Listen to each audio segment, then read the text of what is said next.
when you see De La Soul play, it's maybe like seeing a jam band play, like the Grateful Dead at their peak, because they never know what they're going to play in any given night. And in the middle of one song, you know, Mace might say to Dave, or Dave might come over to Mace, let's do this, let's, you know, do this. He whispers something in his ear, and then 4 beats later, the song will go into a different song, and they'll play for 2 hours.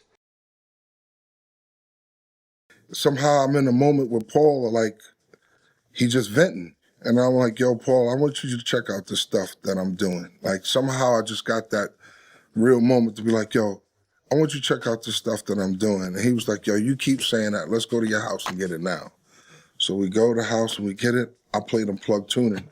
It was like 100 different ways we did plug tuning before, the way you guys really know it.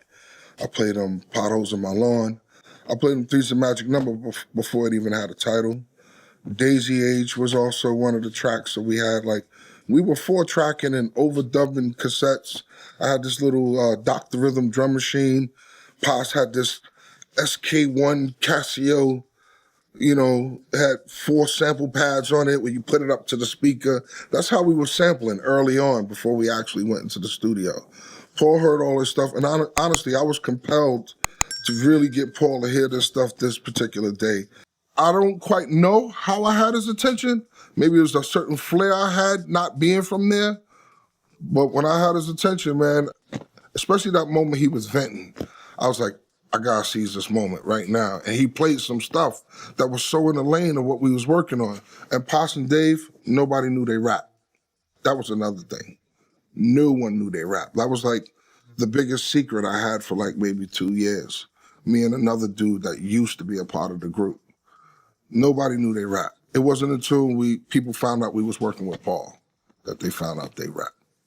A memorable moment in the studio for me is recording IMIB, and I never told Pos this, when we were recording his verse, and I made him do it over a few times, but yo, just the vibe of what he was saying, and you could tell, you know, one thing I really liked about De La Soul is they mean what they say. Like, they're, to me, true artists in their craft. Like, whatever they write, it's not just, you know, we have to sell a bunch of records. It's, yo, this is how I feel. I'm going to put it down.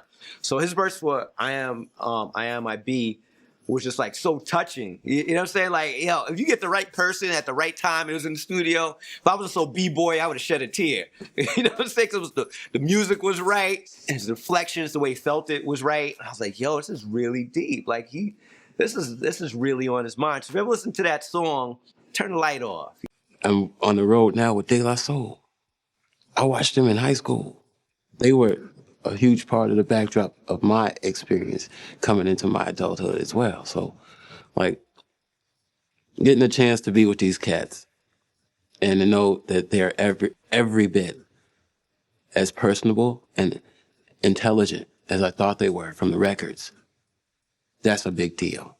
It says a lot about your instincts as you're growing up. Yeah, you're young, but sometimes you're right also. You're absolutely right about the things you feel from people. You know, I remember being in a room with Pos and with Mike D from the Beastie Boys, and Mike couldn't believe how long a set they do, because they only can do an hour set, the Beastie Boys.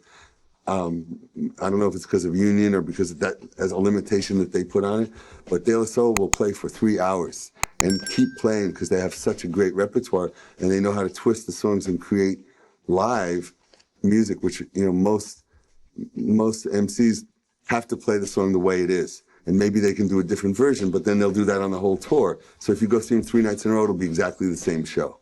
De La Soul's show is different every night, which is amazing.